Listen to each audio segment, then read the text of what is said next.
John 7. After this, Jesus went around in Galilee, purposely staying away from Judea, because the Jews there were waiting to take his life. But when the Jewish Feast of Tabernacles was near, Jesus' brothers said to him, "You ought to leave here and go to Judea, so that your disciples may see the miracles you do. No one who wants to become a public figure acts in secret. Since you are doing these things, show yourself to the world." For even his own brothers did not believe in him. Therefore Jesus told them, "The right time for me has not yet come. For you any time is right. The world cannot hate you, but it hates me, because I testify that what it does is evil. You go to the feast. I am not yet going up to this feast, because for me the right time has not yet come." Having said this, he stayed in Galilee. However, after his brothers had left for the feast, he went also, not publicly, but in secret. Now at the feast the Jews were watching for him, and asking, "Where is that man?" Among the crowds there was widespread whispering about him. Some said, "He is a good man." Others replied, "No, he deceives the people." But no one would say anything publicly about him for fear of the Jews. Not until halfway through the feast did Jesus go up to the temple courts and begin to teach. The Jews were amazed and asked, "How did this man get such learning without having studied?" Jesus answered, "My teaching is not my own. It comes from him who sent me. If anyone chooses to do God's will, he will find out whether my teaching comes from God or whether I speak on my own. He who speaks on his own does so to gain honor for himself, but he who works for the honor of the one who sent him is a man of truth. There is nothing false about him. Has not Moses given you the law? Yet not one of you keeps the law.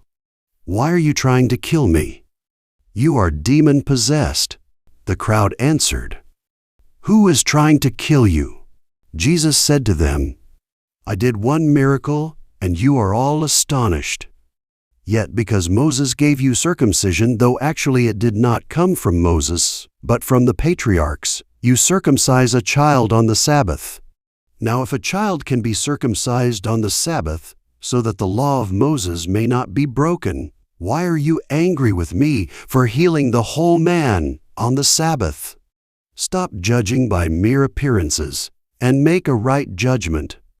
At that point, some of the people of Jerusalem began to ask, "Isn't this the man they are trying to kill?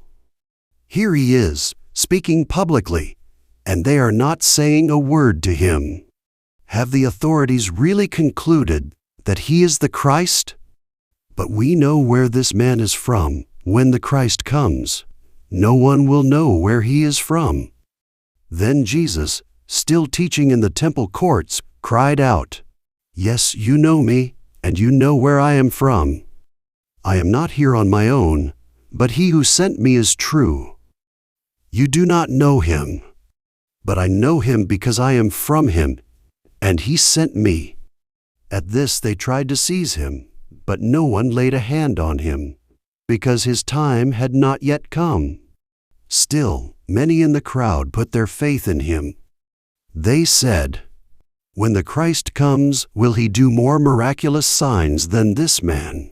The Pharisees heard the crowd whispering such things about him.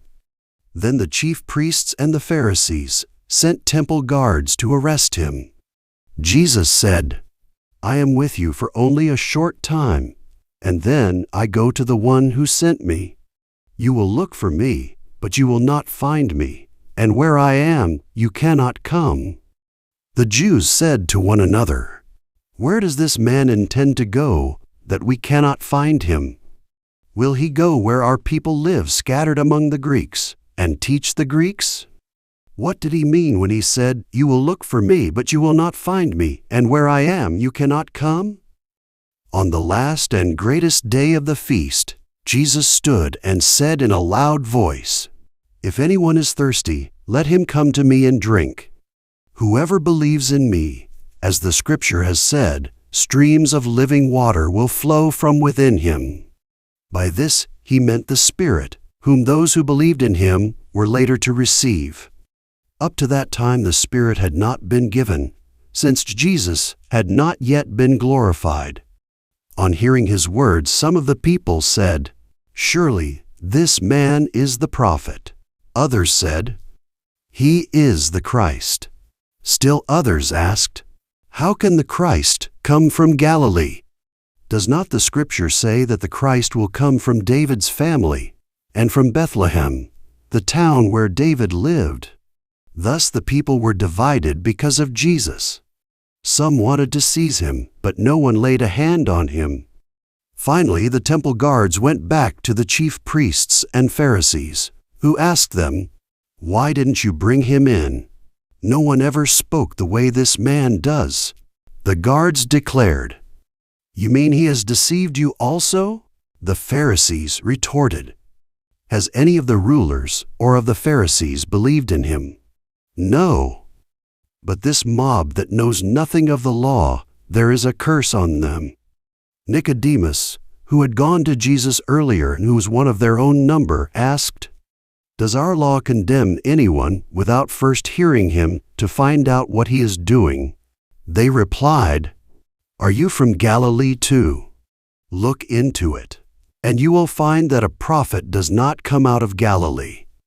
The earliest and most reliable manuscripts and other ancient witnesses do not have John 7:53-11.